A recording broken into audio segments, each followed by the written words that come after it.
बहुत समय पहले की बात है। एक घना विशाल जंगल था। उस जंगल में तमाम तरह के जानवर रहते थे। वहाँ एक शेर राजा था जिसका नाम सिंहराज था। सिंहराज जंगल का सबसे शक्तिशाली जानवर था और सभी जानवर उसकी शाही सत्ता से डरते थे। वह हर किसी से अपनी इच्छाओं को पूरा करवाता था और जो भी उसका विरोध करता उसे सजा मिलती थी। जंगल के बीचों बीच एक बड़ा तालाब था। तालाब के पास एक छोटा सा बंदर रहता था जिसका नाम चिंकी था। चिंकी बहुत चतुर और समझदार था, लेकिन उसकी कद काठी छोटे जानवरों जैसी थी। इस कारण बाकी जानवर उसे हल्के में लेते थे, मगर चिंकी का दिल बहुत बड़ा था और वह सच्चाई और न्याय की ताकत में विश्वास करता था। एक दिन जंगल में अचानक एक अजीब सी घटना घटी। जंगल के राजा सिंहराज ने यह आदेश दिया कि हर एक जानवर को अपनी जन्मी हुई शिकार की वस्तु, चाहे वह फल हो या मांस, उसे तालाब में आकर राजा को देना होगा।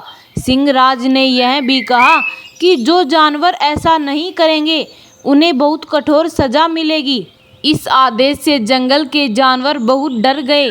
वे जानते थे कि सिंहराज के सामने किसी की भी नहीं चलती, लेकिन चिंकी ने इस अन्याय को देखकर तय किया कि वह इस स्थिति में बदलाव लाएगा। वह सोचने लगा, अगर हम सभी अपने अधिकार के लिए खड़े नहीं हुए तो यह अन्याय हमेशा बना रहेगा। चिंकी ने जंगल के सारे जानवरों को एकत्रित किया और उन्हें यह समझाया कि अगर वे आकर सिंहराज के खिलाफ आवाज़ उठाएंगे तो उनका डर दूर हो सकता है। चिंकी ने कहा, हमारा जंगल हमारे सामूहिक प्रयास से सुरक्षित रहेगा। अगर हम चुपचाप रहे तो कोई हमारी आवाज़ नहीं सुनेगा।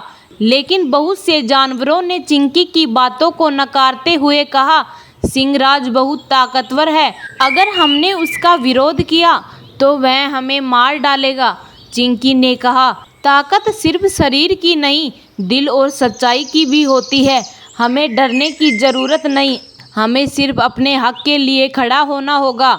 अंत में चिंकी के विचारों से प्रेरित होकर कुछ साहसी जानवरों ने उसका साथ दिया। वे सब एक साथ सिंहराज के महल की ओर बढ़े। सिंहराज ने उन्हें आते हुए देखा तो हंसते हुए कहा, तुम सब क्या सोचते हो? क्या तुम मुझे चुनौती देने आए हो? चिंकी ने जवाब दिया, हाँ, हम आपके आदेशों के खिलाफ खड़े हैं। यह जंगल हमारा है और हम इसे मिलकर चलाएंगे, न कि आपकी तानाशाही से। सिंहराज को गुस्सा आ गया, लेकिन चिंकी ने उसे समझाया कि सच्चाई हमेशा जीतती है। यदि आप अपनी ताकत से दूसरों को दबाते रहेंगे तो एक दिन आपके पास कोई नहीं होगा। सिंहराज को चिंकी की बातों ने झकझोरा। उसने सोचा, क्या सच में मुझे दूसरों का डर बनकर रहना चाहिए? सिंहराज ने अपने दिल से डर को बाहर किया और जंगल के सभी जानवरों से माफ़ी मांगी। उसने यह समझ लिया कि अगर वह सच्चाई के साथ नहीं चलेगा तो जंगल में कभी शांति नहीं आ सकती।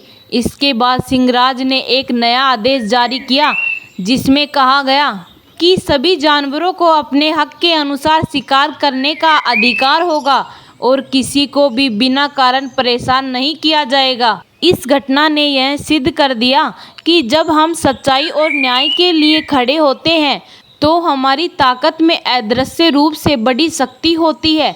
सच्चाई की ताकत सबसे बड़ी होती है। इस कहानी से हमें यही सीख मिलती है कि डर के बावजूद अगर हम अपने हक के लिए खड़े होते हैं तो सच्चाई हमेशा जीतती है।